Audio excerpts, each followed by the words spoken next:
પોરબંદર જિલ્લામાં ચૂંટણીમાં રોકાયેલા કર્મચારીઓની તાલીમ શરૂ કરાઈ છે, જેમાં માસ્ટર ટ્રેનર દ્વારા 900 કર્મચારીઓને તાલીમ અપાઈ છે અને ઈવીએમને ઓપરેટ કરવા તેમજ મતદાન પ્રક્રિયામાં કેવી રીતે કાળજી લેવી તે અંગેનું વિસ્તૃત માર્ગદર્શન અપાયું હતું.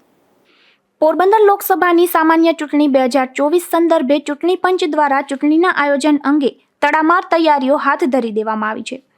ત્યારે પોરબંદર લોકસભા બેઠક અને વિધાનસભા બેઠકની પેટા ચૂંટણીને લઈને જિલ્લા ચૂંટણી અધિકારી તેમજ કલેક્ટર કેડી લાખાણીના માર્ગદર્શન હેઠળ તમામ તૈયારીઓ થઈ રહી છે. ચૂંટણીના આયોજન અંગે ચૂંટણીની કામગીરી સાથે સંકળાયેલા અધિકારી કર્મચારીઓને પણ તાલીમ આપવામાં આવી રહી છે.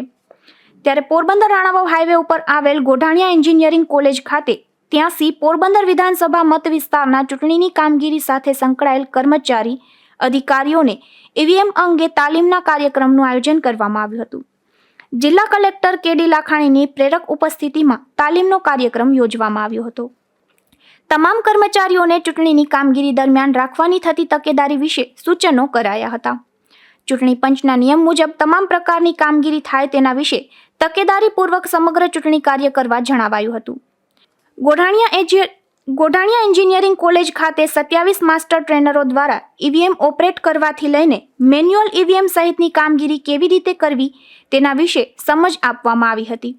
ચૂંટણીના કામ સાથે જોડાયેલ presiding officer, polling officer, first polling ઓફિસરને ઈવીએમમાં કરવાની થતી તમામ બાબતો અંગે ઝીણવટભર્યું માર્ગદર્શન આપવામાં આવ્યું હતું. આ તાલીમ અલગ અલગ 3 સેશનમાં પ્રિસાઇડિંગ ઓફિસર, પોલિંગ ઓફિસર અને ફર્સ્ટ પોલિંગ ઓફિસર સહિતના 900 જેટલા કર્મચારીઓએ તાલીમ લીધી હતી. આ તાલીમમાં 27 માસ્ટર ટ્રેનર, 21 ઝોનલ ઓફિસર અને 50 રેવન્યુ વિભાગના સ્ટાફના કર્મચારીઓ જોડાયા હતા. નિપુલ પોપટ, ગુજરાત ન્યૂઝ, પોરબંદર.